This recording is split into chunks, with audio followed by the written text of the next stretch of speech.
আসসালামু আলাইকুম সুপ্রিয় শিক্ষার্থীরা, কেমন আছো তোমরা? আশা করছি প্রত্যেকেই ভালো আছো, সুস্থ আছো, নিরাপদে আছো।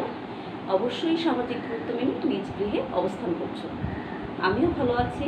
আমি আমার আজকের অনলাইন ক্লাসে তোমাদেরকে স্বাগত জানাচ্ছি। আমি রুমান আক্তার, প্রভাষক হিসাব বিজ্ঞান বিভাগ, ঢাকা কলেজ, ঢাকা। আমার আজকে আলোচনার কোর্সটি হচ্ছে বিজনেস স্ট্যাটিস্টিক্স এবং এই কোর্সটির থার্ড চ্যাপ্টার অর্থাৎ organisation and presentation of data নিয়ে আজকে আমার আলোচনা হবে।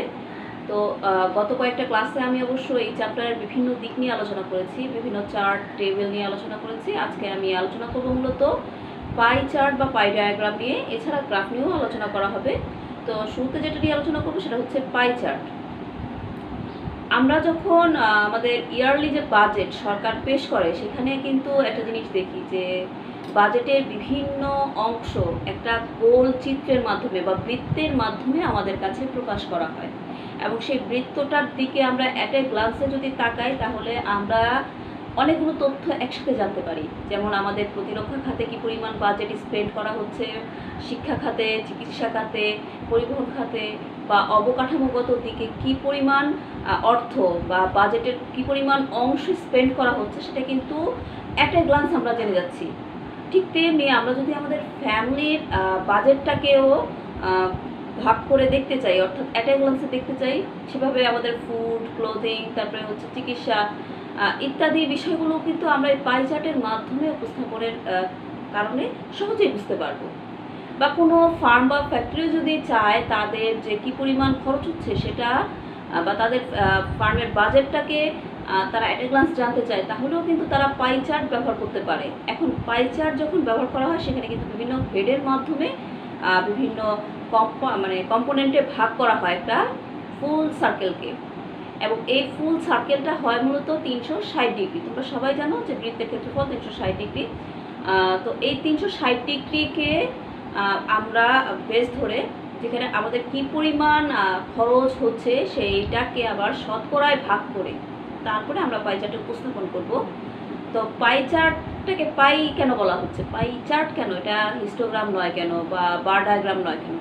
আসলে পাই চার্টটা যেহেতু তোমাদেরকে বলছি এটা একটা বৃত্ত, এটা আসলে যদিও আমাদের দেশীয় খাবার নয় পাই, তবে ইউরোপ আমেরিকাতে পাই যেটা কেকের মতো হয় বা পুডিংয়ের মতো গোল হয়, সেই বা ঘড়ির মতো, আমরা যদি গোল একটা ঘড়ির কথা চিন্তা করি যে এরকমভাবে আসলে পাইটা থাকে। তো সেখান থেকে এটাকে পাই চার্ট মানে ওই অ্যাট এ গ্লান্স ওই বৃত্তটা থেকে মানে আমাদের যত তথ্য সেটা যাতে পেয়ে যাই আমরা সহজে, সেজন্যই মূলত এই পাই চার্টটা ব্যবহার করা হয়। এবং এটি অত্যন্ত জনপ্রিয় একটি পদ্ধতি, যা বা আমি যেটা বলবো যে পিক্টোরিয়াল ডিসপ্লে অফ ডাটা, যেখানে তোমার ফুল সার্কেলটাকে কিছু কম্পোনেন্টে ভাগ করা হয় এবং সেই কম্পোনেন্টগুলো প্রত্যেকটাই কি থাকে, অ্যাবসোলিউট এবং রিলেটিভ থাকে। প্রত্যেকটা কম্পোনেন্টের যে তথ্যগুলো রয়েছে, ডাটাগুলো রয়েছে, সেই ডাটাগুলো অ্যাবসোলিউট হয় এবং অবশ্যই এটা পরস্পরের সাথে কি থাকে, রিলেটিভ থাকে।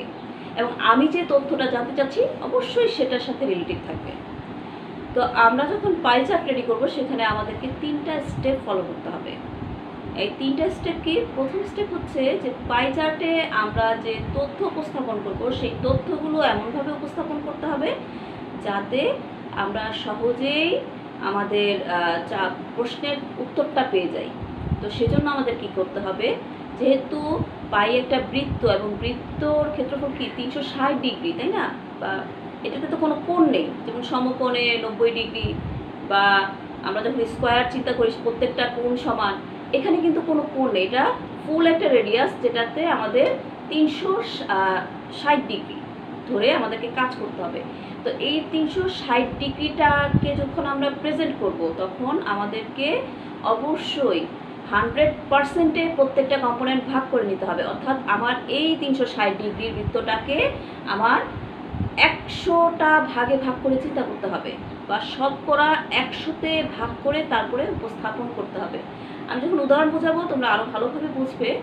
তো এখানে ধরো আমার 100% যদি হয় 360 ডিগ্রি, তাহলে আমার মানে ধরো এখানে আমি ফ্যামিলির কথা চিন্তা করি যে আমার ফ্যামিলির ফুড 50%, আমার ক্লোথ 25%, তারপরে আমার চিকিৎসা 25%। তাহলে 50%, 25 প্লাস 25 টোটাল কিন্তু 100% হলো। এই 360 ডিগ্রিটাকে আমি 3টা হেডে ভাগ করলাম এবং এখানে আমাকে কি ব্যবহার করতে হচ্ছে, পার্সেন্টেজ ব্যবহার করতে হচ্ছে। তার মানে আমাকে যে তথ্য দেওয়া হবে সেই তথ্যের থেকে আমাকে শুরুতে পার্সেন্টেজ বের করে নিতে হবে এবং সেটাকে আবার কি করতে হবে, আমার ডিগ্রিতে রূপান্তর করতে হবে। তো আমি এক্সাম্পলের মাধ্যমে তোমাদেরকে সহজ করে বুঝিয়ে দিব। তাহলে আমি প্রথম স্টেপটা কি বললাম, যে আমাদের ডাটাগুলো অবশ্যই প্রেজেন্টেবল হতে হবে এবং এমনভাবে তৈরি করতে হবে যেটা করেসপন্ড করে আমাদের বৃত্তটার ভিতরে। এবং আমাদেরকে কি করতে হবে, আমাদেরকে ডাটাগুলো 360 ডিগ্রিতে কনভার্ট করতে হবে এবং পার্সেন্টেজে কনভার্ট করতে হবে। এটা গেল আমার 1 নম্বর স্টেপ। 2 নম্বর স্টেপ হচ্ছে আমার বৃত্তটাকে অবশ্যই কোনো কম্পাসের মাধ্যমে আঁকতে হবে। আমি হাত দিয়ে আঁকলে হবে না, যদিও বোর্ডের বৃত্তটা আমি হাত দিয়ে এঁকেছি, কিন্তু তোমরা যখন তোমাদের অ্যান্সার স্ক্রিপ্টে করবে অবশ্যই তোমাদেরকে কি করতে হবে, যে কম্পাস দিয়ে করতে হবে। এখন তোমাদের মনে কোশ্চেন আসতে পারে, ম্যাডাম আমরা বৃত্তটা কত বড় আঁকবো বা কত ছোট আঁকবো? এটা আসলে তোমার ডাটার অনুযায়ী তোমাকে আঁকতে হবে এবং তোমার যে অ্যান্সার স্ক্রিপ্টের যে স্পেস, সেই স্পেস অনুযায়ী তোমাকে আঁকতে হবে। এটাতে কোনো নির্দিষ্ট মাপ নেই, শুধু বৃত্তটা 360 ডিগ্রি হলেই হবে। আর থার্ড যে বিষয়টা, সেই বিষয়টা হচ্ছে এখানে যখন তোমরা ডাটা পুট অন করবে তখন তোমাদেরকে অবশ্যই একটা প্রোটেক্টরের মাধ্যমে করতে হবে। প্রোটেক্টর ইজ বেসড অন কি, স্কেল। যে তোমাকে মানে পুরো 360 ডিগ্রিটাকে তো তুমি আঁকাবাঁকা করে আঁকতে পারবে না, এখানে নির্দিষ্ট বিন্দু থেকে তোমাকে কাজটা করতে হবে এবং ওই বিন্দু থেকে ধর 50% তোমার ক্লোথ, তাহলে 50% কিন্তু পুরো একটা ব্যাস হয়, বৃত্তের যে ব্যাস, পুরো একটা ব্যাস কিন্তু 50%, তাই না? তাহলে ওই 50%-এর তাহলে সমান করে 2 ভাগে ভাগ করে দিতে হবে। এরপরে আমার ফুড ছিল আমার 50%, ক্লোথ হচ্ছে 25% এবং চিকিৎসা হচ্ছে 25। তখন আমি এটাকে কি করব, এই পুরো পাইচারটাকে কিন্তু আমি 3 ভাগে ভাগ করে ফেলবো।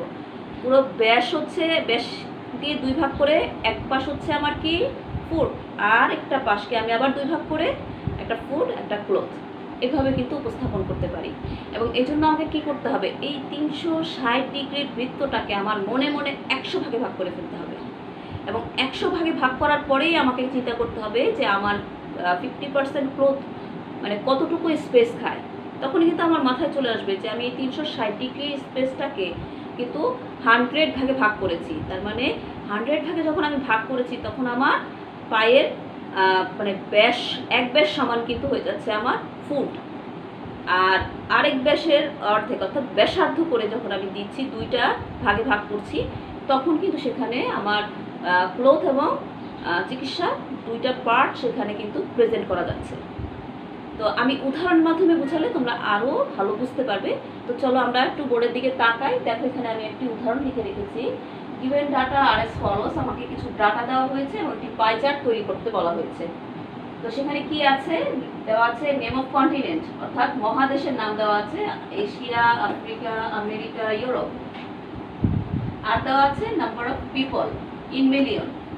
তাহলে এশিয়াতে 436 মিলিয়ন, আফ্রিকাতে 218 মিলিয়ন, আমেরিকাতে 109 মিলিয়ন, ইউরোপে 54 মিলিয়ন। এই হলো আমার গিভেন ডাটা, যেটা থেকে আমাকে একটা পাই চার্ট প্রস্তুত করতে হবে। তো আমি কি বলেছি, প্রথমে আমাদের পাই চার্ট তৈরির ফার্স্ট স্টেপ হচ্ছে আমাকে অবশ্যই ডাটাটা প্রেজেন্টেবল হতে হবে, যাতে আমার বৃত্তটাতে সেই ডাটাটা উপস্থাপনযোগ্য হয়। সেজন্য আমাকে প্রথমে যে ডাটাকে পার্সেন্টেজে পরিণত করতে হবে, তারপর সেটা অ্যাঙ্গেলে নিতে হবে। ঠিক আছে, তাহলে চলো আমি কাজটা করে ফেলি। এশিয়াতে ছিল আমার 436 মিলিয়ন, আফ্রিকাতে 218, আমেরিকাতে 109 এবং ইউরোপে 54। তাহলে এই সবগুলোর যোগফল হচ্ছে আমার 817। এখন এই 817কে আমি ভাগ করবো হচ্ছে, দেখো তোমরা একটু খেয়াল করো, 436 ভাগ 817 ইন্টু 100 equals to 53%।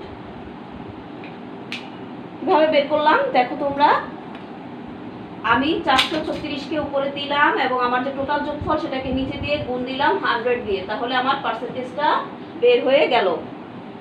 আচ্ছা, এরপরে আফ্রিকা মহাদেশে আমি কি করব, সেম ভাবে 218 উপরে থাকবে, 218 উপরে তার নিচে থাকবে 817 ইন্টু 100, তাহলে আমার হয়ে গেল 27%।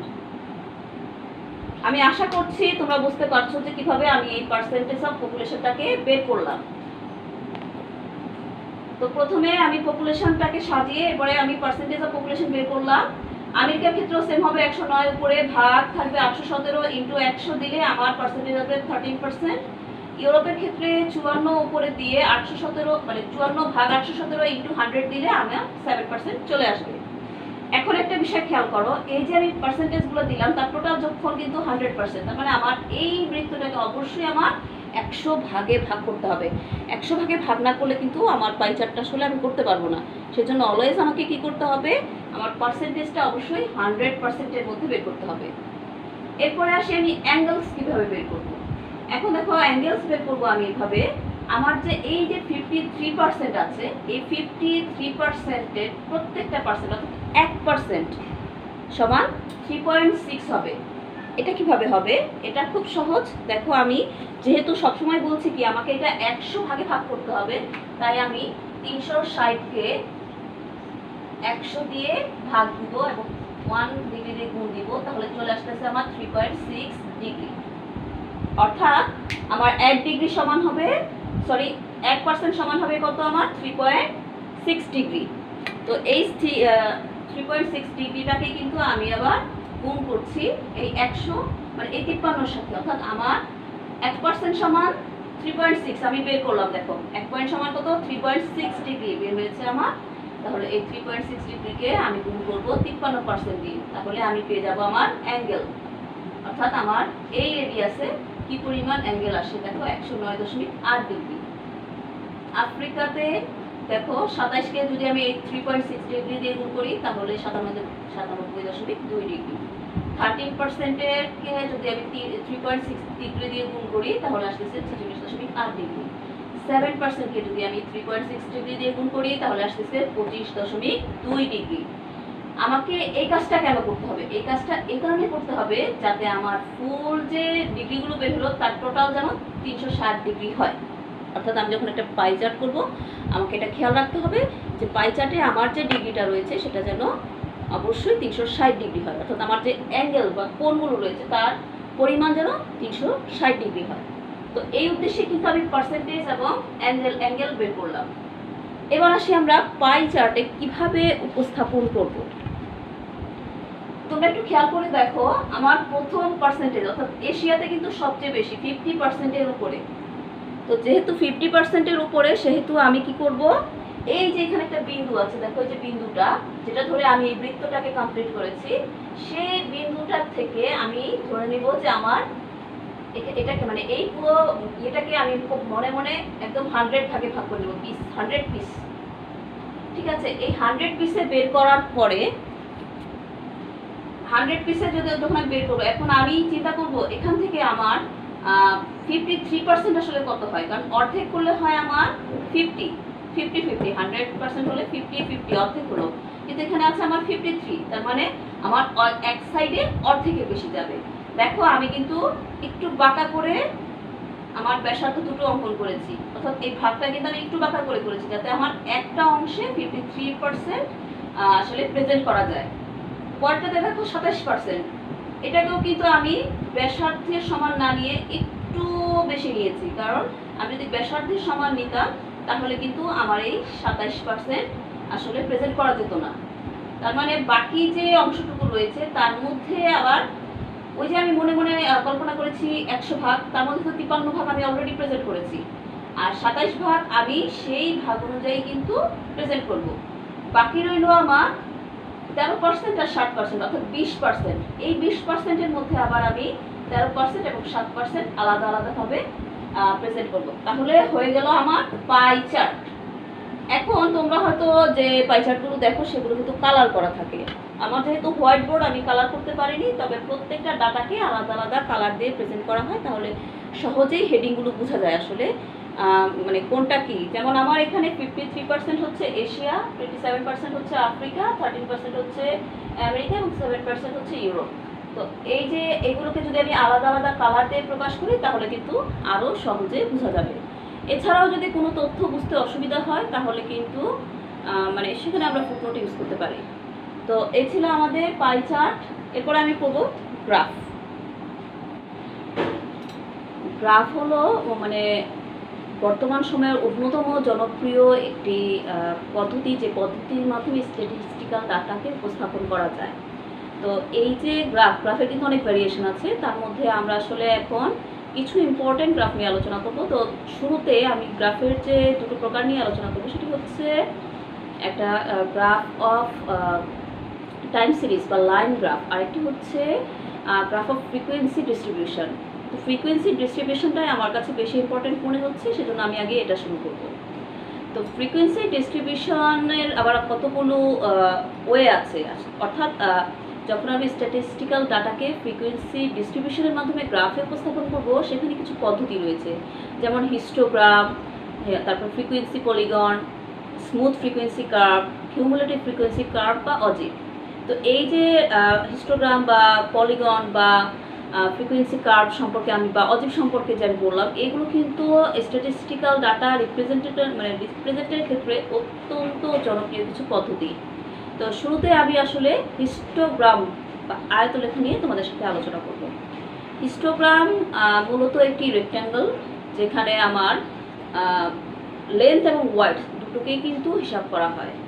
আমরা যখন বার ডায়াগ্রাম করেছি তখন তোমরা জানো যে বার ডায়াগ্রামে শুধুমাত্র লেন্থকে হিসাব করা হয়, ওখানে কিন্তু ওয়াইডকে কী করা হয় না, কনসিডার করা হয় না, শুধু লেন্থকে কনসিডার করা হয় এবং সেই লেন্থের মাধ্যমে কিন্তু আমার যে যাচিত যে উত্তর সেটাকে প্রেজেন্ট করা হয়।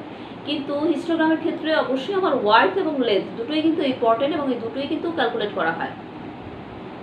তাহলে বার ডায়াগ্রাম কি ছিল? ওয়ান ডাইমেনশনাল, আর হিস্টোগ্রাম হচ্ছে আমার টু ডাইমেনশনাল, যেহেতু এখানে আমার দুইটা ক্যারেক্টারিস্টিক্স নিয়েই কাজ করা হয়।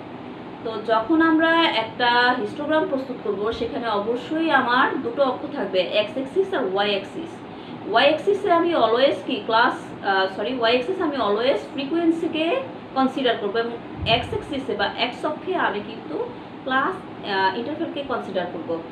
যেহেতু হিস্টোগ্রামের মাধ্যমে আমি আসলে ফ্রিকোয়েন্সি ডিস্ট্রিবিউশনটাকেই দেখাবো গ্রাফের মাধ্যমে, তাই অবশ্যই আমার ওয়াই অক্ষে ফ্রিকোয়েন্সিটাকেই আমার অলওয়েজ সেট করতে হবে।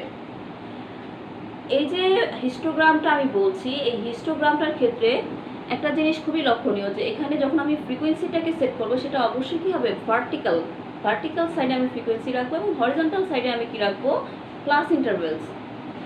যখনই আমরা গ্রাফ করতে যাব, বিশেষ করে হিস্টোগ্রাফ করতে যাব, সেখানে কিন্তু আমাদের ক্লাস ইন্টারভেলটা অত্যন্ত একটি গুরুত্বপূর্ণ ক্যারেক্টারিস্টিক্স। এই ক্যারেক্টারিস্টিক্সটাকে আমাদেরকে খুব ভালোভাবে কিন্তু করতে হবে, পূরণ করতে হবে আমাদের গ্রাফে। অনেক সময় ক্লাস ইন্টারভেল ইকুয়াল থাকে, অনেক সময় আনইকুয়াল থাকে। যখন ইকুয়াল থাকে তখন একরকম চিত্র আসবে, আনইকুয়াল থাকলে তোমার ক্যালকুলেশনের কারণে কিন্তু চিত্র ভিন্নতা আসবে। ভিন্নতা মানে এই না যে তোমার ওয়াইড বা লেন্থ সমস্যা করবে। ওয়াইড এবং লেন্থ আমরা ইকুয়ালে যেভাবে ক্যালকুলেশন করবো, আনইকুয়াল ক্লাস ইন্টারভেলের ক্ষেত্রে কিন্তু একইভাবে ক্যালকুলেশন করবো। আসলে ক্যালকুলেশনের মাধ্যমে আমাকে দেখাতে হবে যে আমার কোন ঘর থেকে কোন ঘরে আসলে ওয়াইডটা হবে, বা লেন্থটা আমার ফ্রিকোয়েন্সির কোন ঘরে গিয়ে কমপ্লিট হবে। তো এই কথাগুলো আমি যতই মুখে বলি না কেন তোমরা বুঝতে পারবে না, আমি একটু উদাহরণের মাধ্যমে বুঝাই, তাহলে তোমরা বেটার বুঝতে পারবে। তো চলো আমরা একটু বোর্ডের দিকে তাকাই। দেখো আমি এখানে কিছু তথ্য লিখে রেখেছি। আমার একটা গিভেন ডাটা দেওয়া হয়েছে, সেখানে ক্লাস ইন্টারভ্যাল দেওয়া হয়েছে 50 থেকে 60, 60 থেকে 70, 70 থেকে 80, 80 থেকে 90 এবং 90 থেকে 100। প্রত্যেকটা ক্লাস ইন্টারভ্যালের দিকে খেয়াল করো, এটা কি এক্সক্লুসিভ না ইনক্লুসিভ? এটা কিন্তু এক্সক্লুসিভ। তোমাদের কি মনে হয়? আমি যখন ক্লাস ইন্টারভ্যাল পড়িয়েছি তখন কিন্তু এই বিষয়ে তোমাদেরকে ক্লিয়ার ধারণা দেওয়া হয়েছে। প্রয়োজনে তোমরা আবার তোমাদের যে প্রিভিয়াস ক্লাসগুলো আছে সেটা দেখে নির্দিষ্ট করে নিবা যেটা ইনক্লুসিভ না এক্সক্লুসিভ। তো দেখো এখানে আমার ডিস্টেন্স কত, 50 থেকে 60, তার মানে হচ্ছে ডিস্টেন্স 10। 60 থেকে 70 ডিস্টেন্স 10, 70 থেকে 80 ডিস্টেন্স 10, 80 থেকে 90 10, 90 থেকে 100 10, অর্থাৎ প্রত্যেকটা ক্লাস ইন্টারভ্যাল কিন্তু ইকুয়াল। এরপর আমি দেখি ফ্রিকোয়েন্সি হচ্ছে আমার যে অনুসন্ধান ক্ষেত্র থেকে প্রাপ্ত তথ্যের সংখ্যা। তো 50 থেকে 60 ইতে আমার ফ্রিকোয়েন্সি আছে, ক্লাস ইন্টারভ্যালের ফ্রিকোয়েন্সি 6, 70 থেকে 18, 78 থেকে 80 তে 30, 80 থেকে 90 ক্লাস ইন্টারভ্যালে আমার ফ্রিকোয়েন্সি আছে 40, আর 90 থেকে 100 এ আছে 12। তো আমি আমার গিভেন ডাটাটা দেখে ফেললাম। এবার আমি কিভাবে আমার হিস্টোগ্রামটাকে গ্রাফে উপস্থাপন করব দেখো, বা এই যে আমার তথ্য, এই তথ্যের মাধ্যমে কিভাবে আমি গ্রাফে একটি হিস্টোগ্রাম অঙ্কন করব সেটা এখন আমরা শিখব। তো একটা হিস্টোগ্রাম বা একটা গ্রাফে আমি হিস্টোগ্রাম যখন বা গ্রাফে তথ্য উপস্থাপন করব, তখন অবশ্যই আমাকে কিন্তু প্রত্যেকটা ঘর, দেখো আমি একটা গ্রাফ পেপারে এঁকে ফেলেছি তোমাদের জন্য। এখানে প্রত্যেকটা ঘর, সেটা লেন্থের দিকে হোক বা ভার্টিক্যালি হোক বা হরিজন্টালি হোক, প্রত্যেকটা ঘরের কিন্তু একটা ভ্যালু রয়েছে, এবং এই ভ্যালু অনুযায়ী কিন্তু আমি আমার গ্রাফটাকে অঙ্কন করব। তো সেজন্য এখানে দেখতে হবে যে আমার গ্রাফ পেপারে যতগুলো ঘর রয়েছে সবগুলো ঘর কি আমার অঙ্কনের জন্য প্রয়োজন কিনা, কারণ গ্রাফ পেপার তো মোটামুটি বড় হয়। তো আমার একটা অঙ্ক বা একটা গ্রাফে তথ্য উপস্থাপনের ক্ষেত্রে আমাকে এই প্রত্যেকটা ঘরের একটা হিসাব করে নিতে হবে, অর্থাৎ একটা সীমা নির্ধারণ করে নিতে হবে যে এক ঘরকে আমি কত ইউনিট ধরবো। যেহেতু আমার এখানে ফ্রিকোয়েন্সি আছে হাইয়েস্ট 30, তার মানে আমার 30 পর্যন্তই তথ্য কিন্তু আমি উপস্থাপন করব। তো সেক্ষেত্রে আমার মানটা 30 পর্যন্ত যাতে হয় এমনভাবে আমি গ্রাফে আমার প্রত্যেকটা ঘরের সীমা নিব। দেখো এখানে আমি টোটাল ঘরে গেছি আসলে 30টা, যার কারণে আমার লাস্ট ওয়ান যেটা ওয়াই এক্সিসে আছে, ওয়াই এটা এক্স এক্সিস, এই যে এটা হচ্ছে আমার এক্স এক্সিস আর এটা হচ্ছে আমার ওয়াই এক্সিস। তো এই যে ওয়াই এক্সিসে আমি আমার ফ্রিকোয়েন্সিটাকে সেট আপ করেছি, এক্স এক্সিসে আমি ক্লাস ইন্টারভ্যালকে পুট করেছি।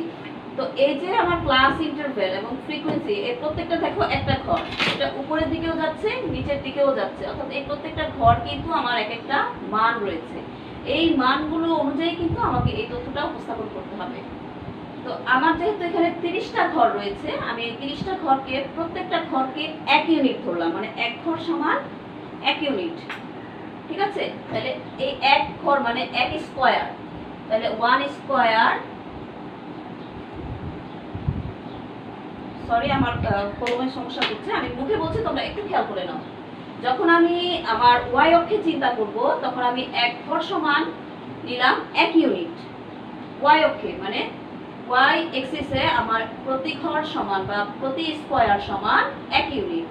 আবার যখন আমি এক্স এক্সিসে চিন্তা করব তখন আমার প্রতি ঘর সমান আমি ধরে নিলাম যে 10, যেমন তাহলে এখানে যদি আমি 10 নেই, ধর আমি 50 থেকেই ধরলাম, যেহেতু আমার 50 থেকে আমার ক্লাস ইন্টারভ্যাল শুরু হয়েছে, আমি 50, তাহলে প্রতি 5 ঘরকে আমি 10 ইউনিট ধরলাম, অর্থাৎ আমি 1 স্কয়ারকে 2 ইউনিট ধরলাম। খেয়াল করো, একটু খেয়াল করে দেখো, যেমন এখানে আছে 1 2 3 4 5, এই যে 5টা ঘর, এই 5টা ঘরের মান দিছি আমি কত 50 থেকে 60 মানে 10।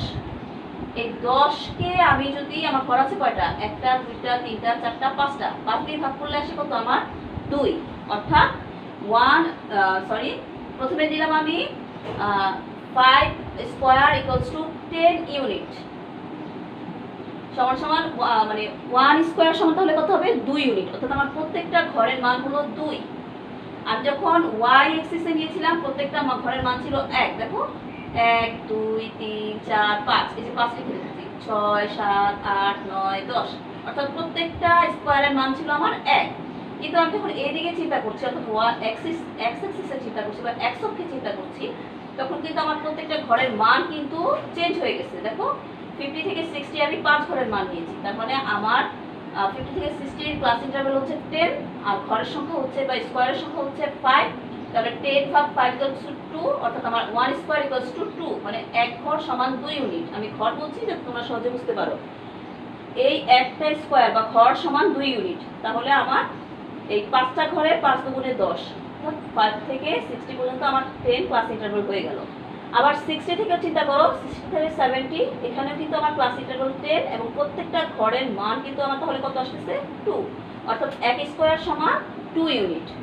আমি আশা করছি তোমরা বুঝতে পারছো, কারণ একটা গ্রাফের অঙ্কের ক্ষেত্রে এই মান বসানোটা অত্যন্ত জরুরি, কারণ তুমি যখন মানটা ঠিকমতো না বসাতে পারবে তোমার অঙ্ক কিন্তু ভুল হবে। তাই তুমি যখন ওয়াই অক্ষে কি পরিমাণ নিচ্ছ, অর্থাৎ এক স্কোয়ার বা এক ঘর সমান কি পরিমাণ মান নিচ্ছ, সেটা কিন্তু তোমাকে আগে থেকেই চিন্তা করে নিতে হবে বা ক্যালকুলেট করে নিতে হবে।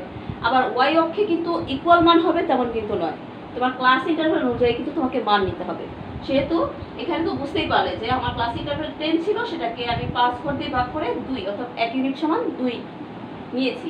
এবার আসি আমরা আমাদের কিভাবে গ্রাফে এই তথ্যটা উপস্থাপন করবো বা হিস্টোগ্রামটাকে কিভাবে আমরা তৈরি করব।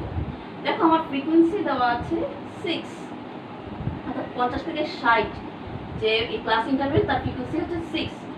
তো আমি 0 থেকে আসলে 0 হচ্ছে আমার বেস, এই বেস থেকে আমাকে আসলে পরের ঘর থেকেও আমি অঙ্ক স্টার্ট করতে পারি, যেমন 50 থেকে 60 কিন্তু আমি এখান থেকেও নিতে পারতাম, এটা কোনো সমস্যা না, যেহেতু আমার ক্লাস ইন্টারভ্যাল শুরু হয়েছে 50 থেকে 60। আমি চিত্রের সুবিধার্থে সেটা একটু পরের থেকে নিয়েছি, ঠিক আছে।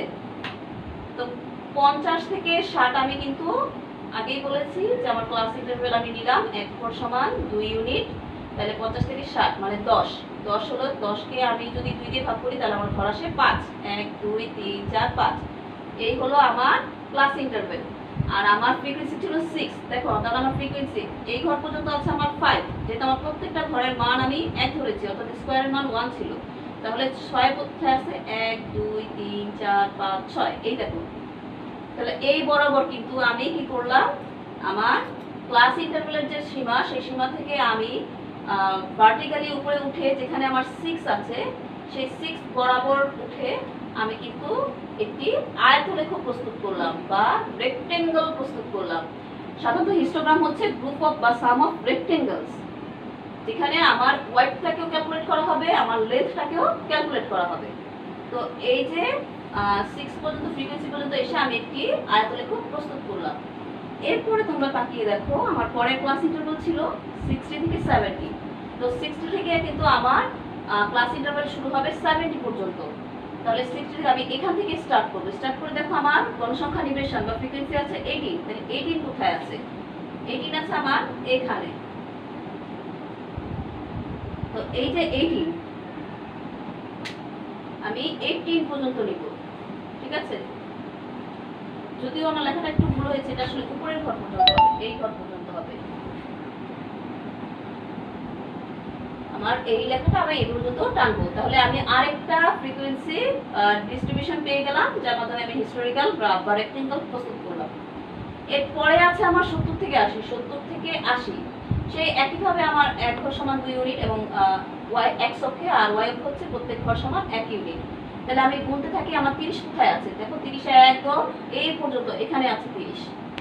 তো 30 পর্যন্ত কিন্তু আমি একটি রেখা অঙ্কন করলাম এবং রেখা অঙ্কন করে মানে 4টি রেখার মাধ্যমে আমি কি করে ফেললাম, একটা রেক্টেঙ্গল প্রস্তুত করলাম বা একটা ডায়াগ্রাম প্রস্তুত করলাম। এরপরে আসি 80 থেকে 90। 80 থেকে 90 আমার ফ্রিকোয়েন্সি আছে 14, তার মানে আমাকে 14 খুঁজে বের করতে হবে। 10 11 12 13 14, এই যে 14 বরাবর কিন্তু আমি আরেকটি রেক্টেঙ্গল প্রস্তুত করলাম। তাকিয়ে দেখো, এটা স্টার্ট হবে এখান থেকে এভাবে, তারপর এভাবে রেখা টানবো। আর লাস্ট ওয়ান কি আছে? 90 থেকে 100, এখানে আমার ফ্রিকোয়েন্সি আছে 12। তাহলে আমাকে দেখতে হবে 90 থেকে 12 কোন ঘরে আছে। ভার্টিক্যালি আমি উঠতে থাকবো, উঠে দেখবো যে আমি এইখানে দেখো 10 11 12, এই 12 এখানে আমার ফ্রিকোয়েন্সিটা সেট করা আছে। তাহলে আমার যে ভার্টিক্যাল রেখাটা আমি এই পর্যন্ত তুলবো, তারপর সেটাকে হরিজন্টালি 12 পর্যন্ত নিয়ে আবার আমি আরেকটি রেক্টেঙ্গল আঁকবো। তো আশা করছি তোমরা বুঝতে পারছো যে কিভাবে একটি হিস্টোগ্রাম তৈরি করা হয়। আর গ্রাফ পেপারের মাধ্যমে যেহেতু করা হয়, তোমাকে অবশ্যই প্রত্যেকটা এক্সিসের, এক্স এক্সিস এবং ওয়াই এক্সিসের মানে মানটাকে কিন্তু সুন্দরভাবে তোমাকে জেনে নিতে হবে। আসলে তুমি যখন এই ঘরের প্রত্যেকটা স্কোয়ারের মান ক্যালকুলেট করতে পারবে, তখন তোমার চিত্র আঁকাটাও কিন্তু সহজ হয়ে যাবে এবং নির্ভুল হবে। আর আনইকুয়াল ক্লাস ইন্টারভ্যালের ক্ষেত্রেও কিন্তু তুমি এভাবেই ক্যালকুলেশন করে করে প্রত্যেকটা ঘরের মান ধরে ধরে কিন্তু তোমাকে হিস্টোগ্রাম অঙ্কন করতে হবে। তো আজকে এই পর্যন্তই তোমাদের সাথে আমার আলোচনা ছিল। নেক্সট ক্লাসে আমরা আনইকুয়াল ক্লাস ইন্টারভ্যাল নিয়ে আলোচনা করব। এছাড়া আমাদের যে আরও স্মুথ কার্ভ রয়েছে, মানে স্মুথ ফ্রিকোয়েন্সি কার্ভ বা অজিব, এগুলো নিয়ে আমি আসলে আগামী ক্লাসে আলোচনা করব। সে পর্যন্ত তোমরা প্রত্যেকেই ভালো থাকো, সুস্থ থাকো। তোমাদের সকলকে ধন্যবাদ জানিয়ে আমার ক্লাস এখানে শেষ করছি। আল্লাহ হাফেজ।